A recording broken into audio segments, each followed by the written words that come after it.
So I want to talk tonight. Yesterday was in the Western Hemisphere what we call Buddha's Enlightenment Day. Actually, in Japan also they celebrate Buddha's Enlightenment on December 8th. And December 8th is the 8th day of the last month. So in the lunar calendar, which in Asia and in Buddha's time was used, the date is actually a different day. So already we can see our mistake. We have this idea that it's Buddha's Enlightenment Day. We call it Buddha's Enlightenment Day, but of course, we don't even know exactly the dates that the Buddha lived. So to say that this particular day is Buddha's Enlightenment Day is a creation of mind. Buddha's Enlightenment Day is not Buddha's Enlightenment Day. It's our idea of Buddha's Enlightenment Day. And this is really a very important point. I say the word Buddha, and each one of us has a concept arise in mind. What does that mean? Who was this person? It's as if we were to ask, who is God or what is God? Immediately some ideas appear. And those ideas aren't truth. Those ideas, if we look at them, help us look at our thinking mind, our conceptual mind, and give us a taste of maybe what we're searching for in this case. Because we use the word enlightenment, once again, all sorts of ideas arise. Those of us who have been practicing Buddhism for a long time have a lot of ideas on what enlightenment should be. Some of you who maybe are new to practice, you've heard about this idea and it creates some image in your mind. And if we practice to fulfill the image in our minds, we will always be disappointed. Because just like December 8th really is not Buddha's Enlightenment Day, it's only Buddha's Enlightenment Day because we call it Buddha's Enlightenment Day. Each of our concepts of enlightenment is a trap. It really points to where we feel insufficient. And if we just would be able to overcome our insufficiencies, then we could be enlightened. And that view of enlightenment takes us down a very, let's just say it's a wrong turn and takes us farther and farther away from that which we're searching for. Because we're just trying to sustain the images and ideas that we have created, maybe by our own thinking, maybe by reading other people's ideas, hearing other Dharma talks about enlightenment, just hearing everybody's idea of what we should be searching for.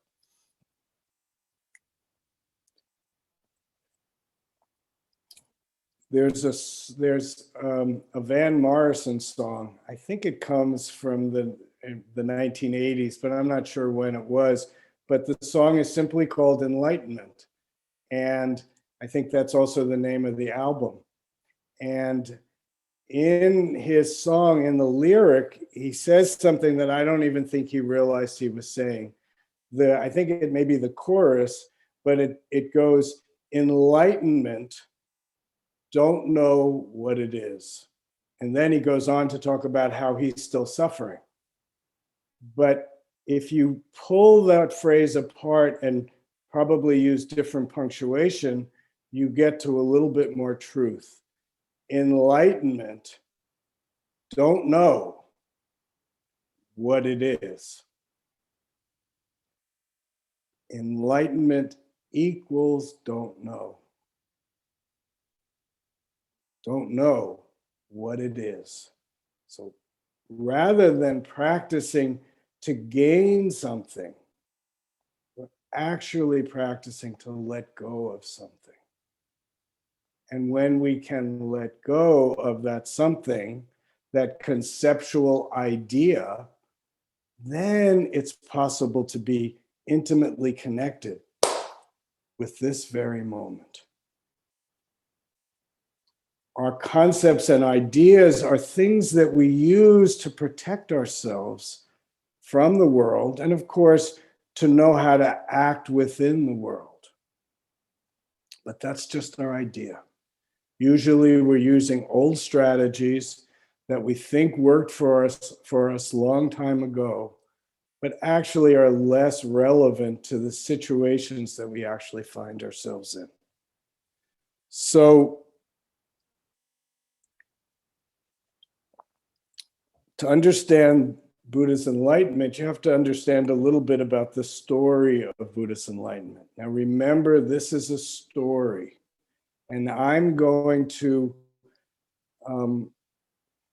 reconfigure the story a little bit. So when you're listening to this story, remember, this is my story. This is not truth. This is not what happened. This is the mythology that grows out of actual experience. But I've been practicing Buddhism and Zen for well over 40 years.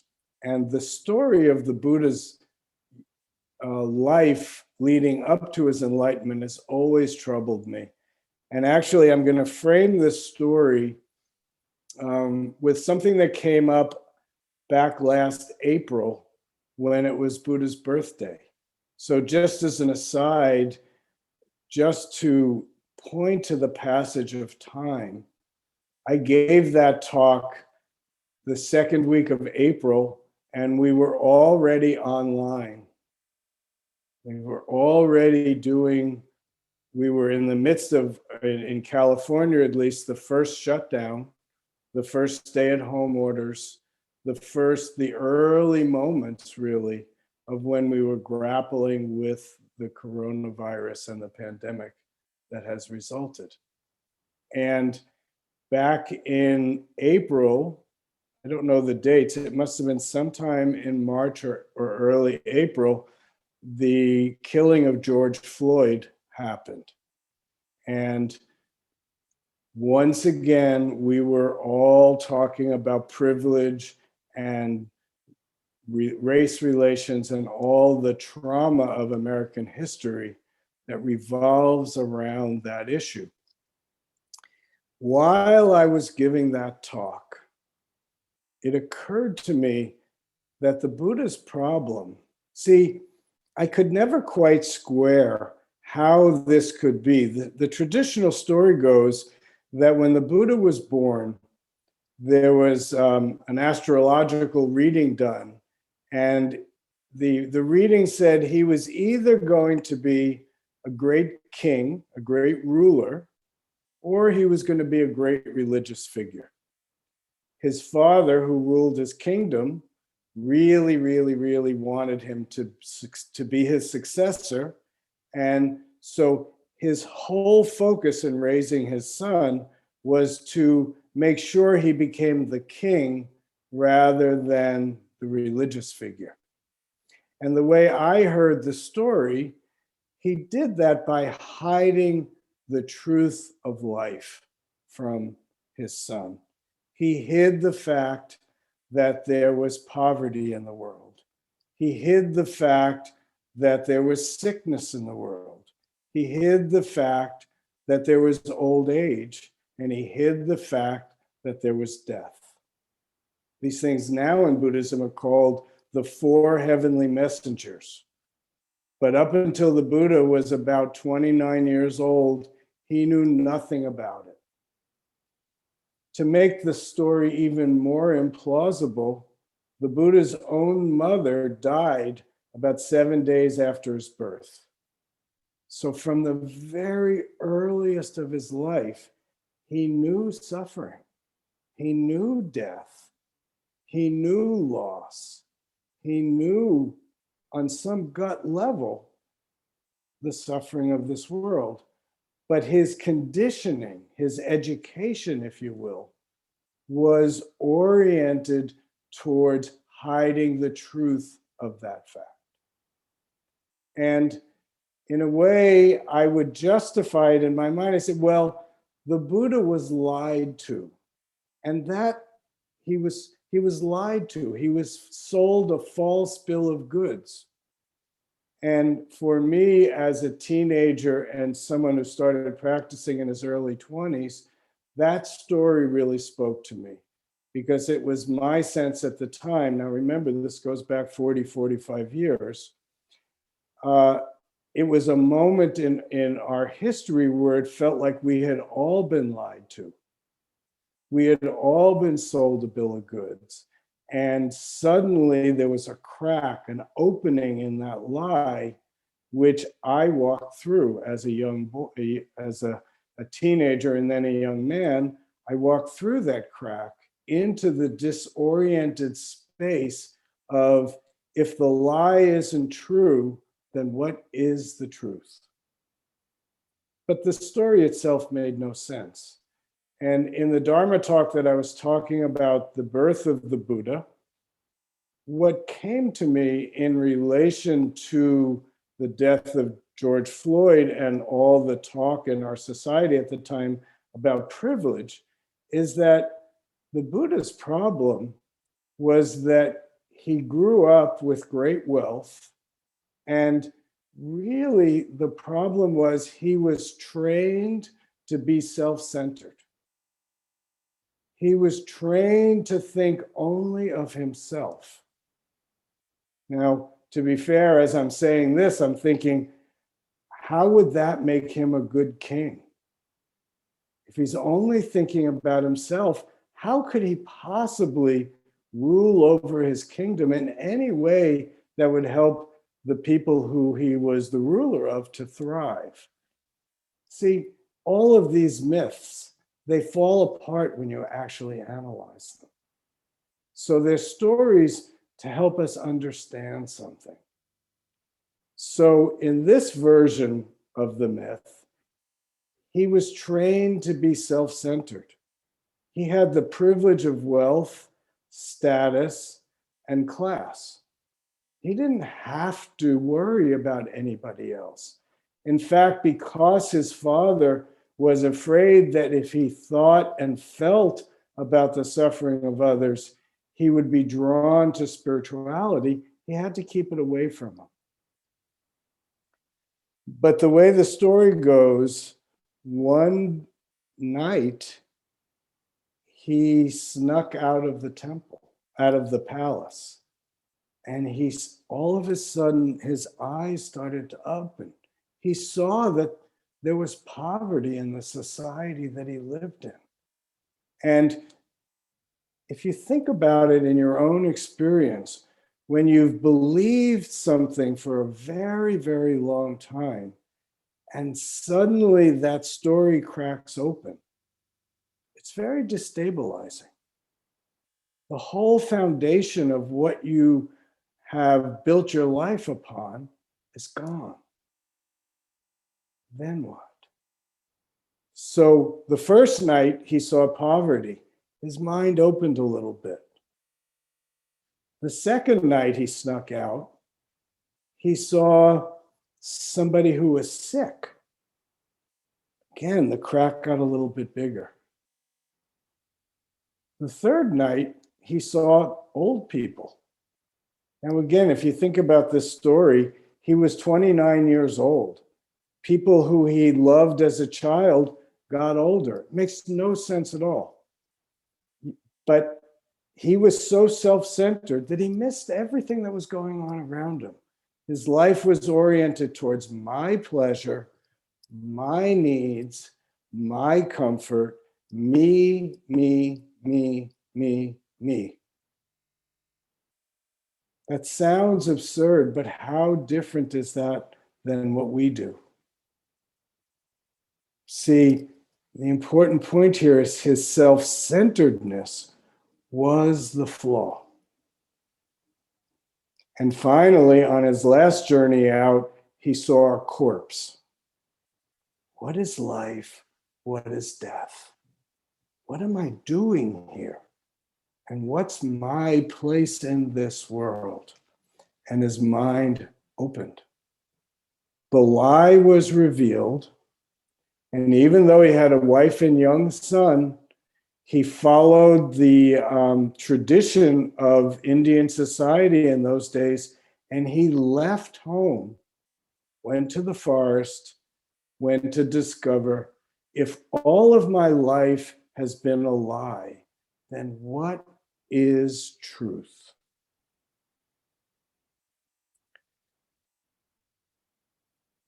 For our purposes of practicing Zen, this is the pivotal question. If my self-centeredness blinds me to reality, what is real? If when my mind opens some, I see the suffering in this world, where does it come from? What creates it? And how do we get over it? How can we shift our lives in a way that allows us to wake up, to be present, and to connect rather than protect and separate? So, and this is important for all of us, the seed of our suffering opens the door to the path of liberation. The Buddha had to give everything up: his wealth, his fame, his comfort, in order to face the reality of his life and the reality of the lives around him. So that story opens up the path of Buddhist practice. The story goes a little bit further, or quite a bit further actually, in that he took up the spiritual practices of the day that were existing in the community around him. When he went off to the forest, he met other practitioners, other people who were driven by this great question: what am I? What is this? When his eyes were open and his self-centered was revealed to him, well, that's helpful, that's critical, but it's not enough. Because our self-centeredness is ingrained in us from the first moments of our incarnation. We're trained to be self-centered. Now, I don't want to overdo this. We're also trained in the values of helping others and being generous. And there are a lot of values in our world that point us in a direction of connection. But what the Buddha found, and now I'm jumping ahead, is that desire and separating the world into self and other causes a great suffering that we struggle with from the moment we're born till the moment we die. So the Buddha tried all of these practices that people told him to do, and the way I understand the story, he was quite good at it. Every time he practiced with somebody, that person wanted to pass on their tradition and wanted him to become a teacher in that tradition. But each time he said no, because he knew something was missing. So finally, not knowing what to do, he had to change course. And one other piece of the story I'd like to say is that at the times that he was practicing, there was this belief in India that in order to awaken your spiritual self, you had to come as near as possible to killing the physical body without actually killing it. It was as if the flesh and spirituality were enemies, and that somehow you had to work this relationship in such a way that the flesh, the humanness, went down, down, down, down, and then spirituality would go up, up, up, up. This wasn't working for him. So there's a story that in his realization that all of these ideas weren't working, he had been starving himself. Sometimes you see a Buddha statue where you can see his ribs. And what that is a statue of that moment where he had emaciated himself so much that he could barely move. Again, with this idea that somehow his spiritual life would flourish then. As I'm telling this story, at least to me, and I'm imagining to you, it sounds so ridiculous and so stupid. And yet, what's our version of that? What are we doing? What do we think we have to destroy in order to awaken? Each one of us has our own story. One of the reasons I'm talking about this is to point each one of us back to look at our practice. What really are we doing? What are we trying to kill in ourselves, thinking that if I just get rid of that, then I'll be enough to be able to be enlightened? Be careful of the stories you tell yourself. Part of practice is investigating what those original stories are and to poke some holes in it, to see where they fall apart. And when they start to crack, to use it, to be like a miner who opens that crack. And just as I said before, and find your way into this new space. Practice is about letting go and opening to this moment. So what the Buddha did was he took some food. The story goes there was a woman selling milk. And to the surprise of all the people he was practicing with, he called her over and he took some milk and he drank it. And when he did that, his closest Dharma friends left. You're not a practitioner anymore. You're on your own. So he spent those last moments, and I don't know how long this was. And he said, okay, I'm on my own. Nobody else's idea is going to do it for me. I need to find it for myself. And honestly, that's a very important, lasting message from the Buddha. Don't rely on what I tell you. Don't rely on what Jason tells you. Don't rely on what your friends tell you. Use all of that information, but it's your practice. What are you doing right now? What is it that holds you down and stops your awakening, your opening? What values are you holding so dearly that you can't see around them? You know, in this moment in our history of deep polarization, what really is going on is there's an intense holding of our own ideas and opinions. We hold so strongly to what we believe to be right and wrong that we use the limits of our thinking mind to define the boundaries of our world. And what the Buddha's enlightenment experience taught us was that if you can let go of those concepts, if you can crack it open, there's a possibility to find freedom, to find your true nature, and to find a way that can be useful and helpful for yourself and others to live in this world. So what the Buddha came up with was the Four Noble Truths and the Eightfold Path. Suffering is a fact of existence. Unsatisfactoriness goes along with being a human being.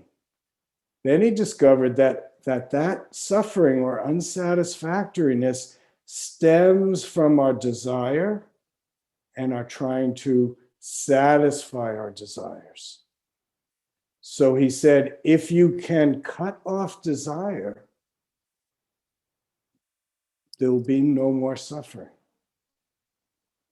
And then he said, if you follow these 8 steps, you also can experience freedom. I don't know if I have them right here because it's hard for me to always remember the Eightfold Path. So I'm not going to get in, I'm not going to read them all to you right now, but there are things like right view, right effort, right livelihood, right meditation, right speech, right mindfulness, and I'm missing a couple others. You can go to the books for that.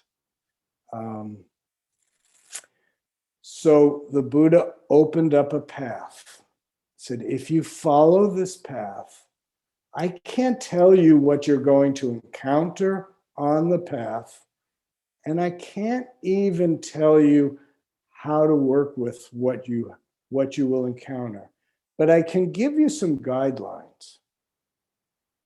If you pay attention to your speech, that will help you a lot. If you're aware of how your view skews reality, that will help you as you're working with the actual concrete experiences of your life. Remember, Zen Buddhism is not theoretical.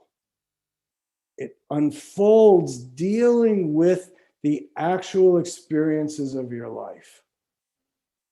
So concepts, ideas, and words are only a tool to help you. They're not the thing itself. In Zen, we call it the finger pointing at the moon. And we say, I'm going to change the metaphor just a little bit. A dog chases after what you're pointing at. A tiger goes right after what's doing the pointing. And a practitioner is more of a tiger. When we do meditation retreats in the old days, we don't in Berkeley anymore call them this much anymore, but we used to call them, the Korean word is Yongmang Jongjin. And that literally translates, as far as I understand it, to leap like a tiger while sitting. That gives you a flavor of Zen practice. We sit in stillness, and when it's time, we leap.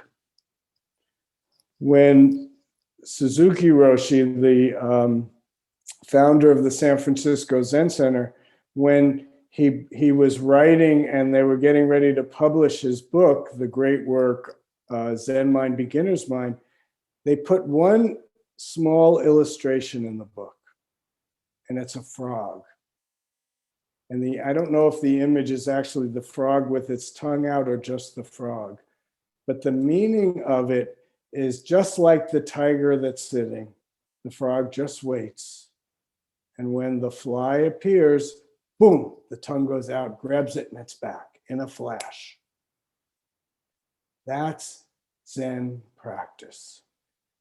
We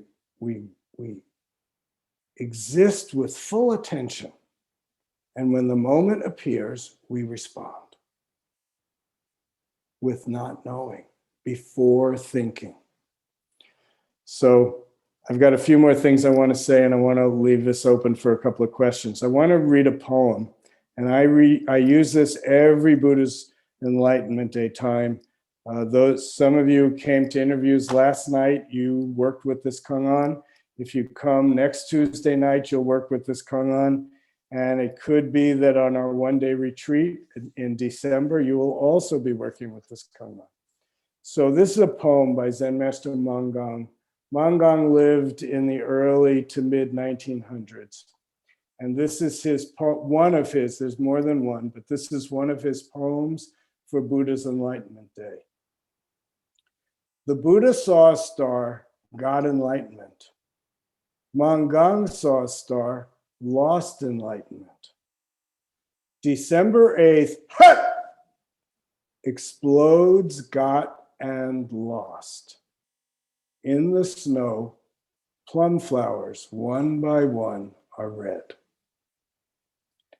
So I want to talk about each of the lines a little bit. Buddha saw a star, got enlightenment. That's the story we all know. Every December 8th, we're looking up at the stars. Apparently the Venus was shining in the morning in the pre-dawn hours of the morning, the Buddha saw this star and great awakening. That's the story. That's the concept. Mangang doesn't want you to sit in the concept. That's just an idea. That's a sweet, pretty story that we can put on a greeting card. And to be fair, it can also be an inspiration to our practice. Mangang goes on, he says, Mangang saw a star and lost enlightenment. So maybe in our mind we think, this Mangang's not so clear. Buddha got this enlightenment. What's wrong with Mangang? He lost enlightenment. Concepts, ideas. What does it mean to get enlightenment? Isn't that more desire and more grasping? And what does it mean to lose enlightenment? Is it an object that somehow I can misplace in my house? Is it so small that if I stick it in the back of my top drawer in my dresser, I might never find it again? Is that what enlightenment is about? December 8th, explodes, got, and lost. That shout is a shout to shake us up, to wake up. If it's not concept, what could it possibly be? In that moment, from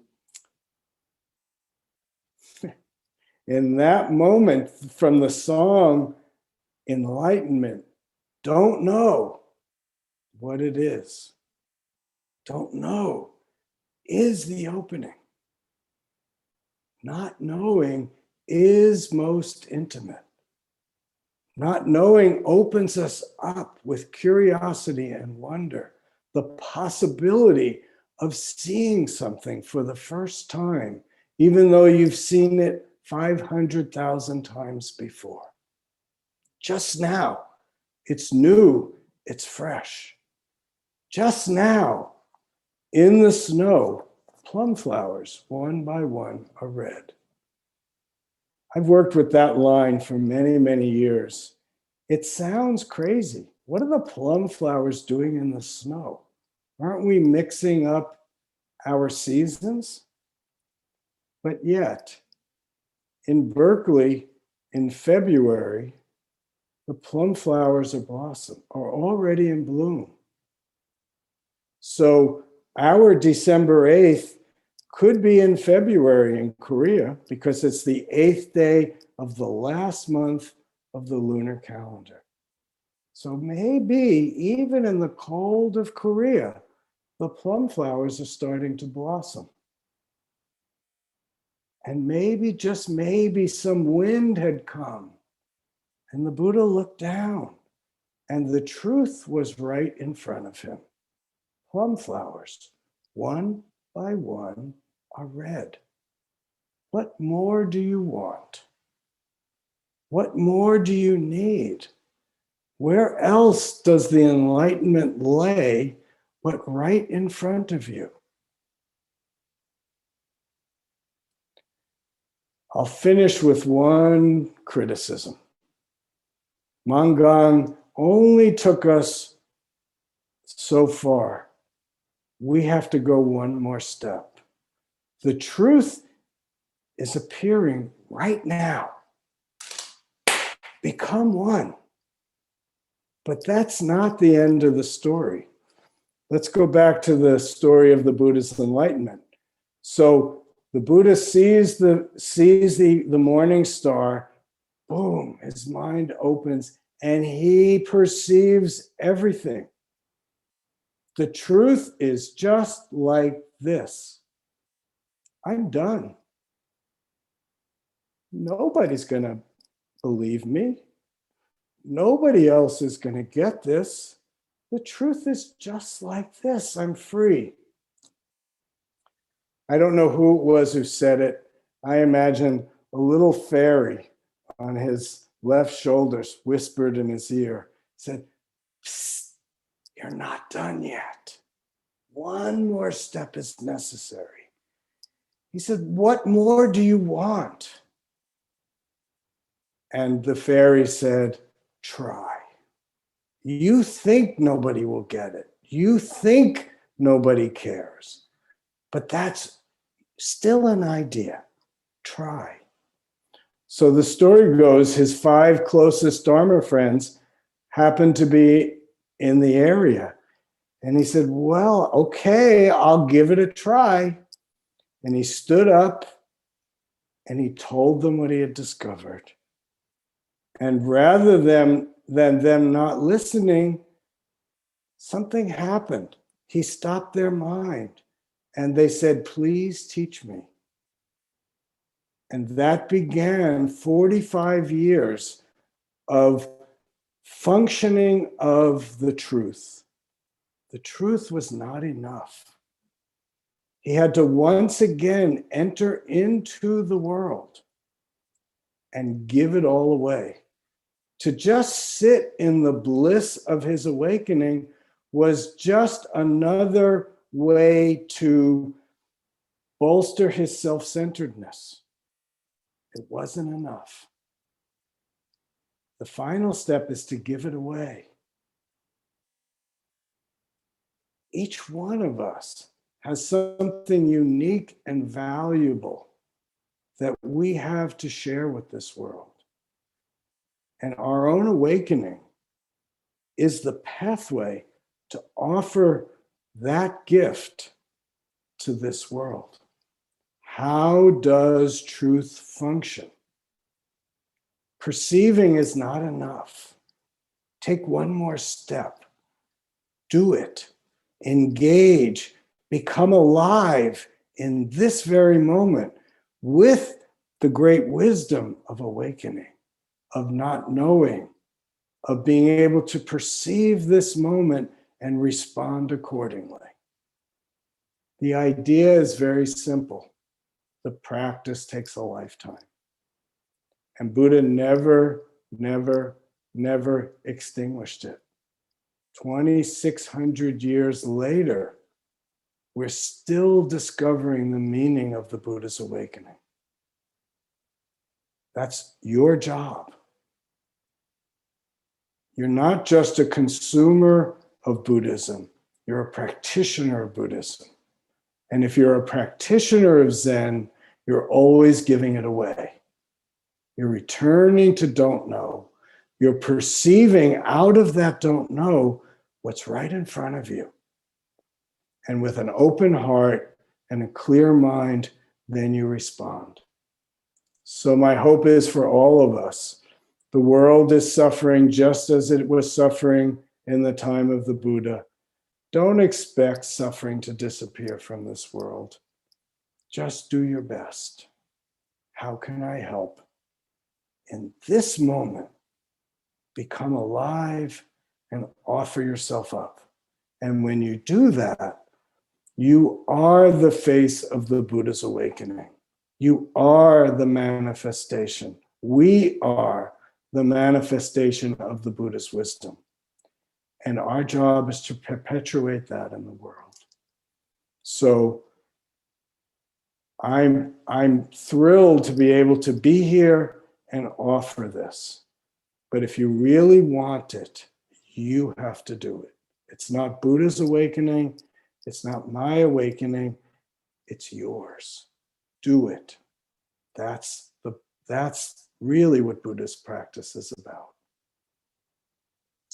Thank you all very much.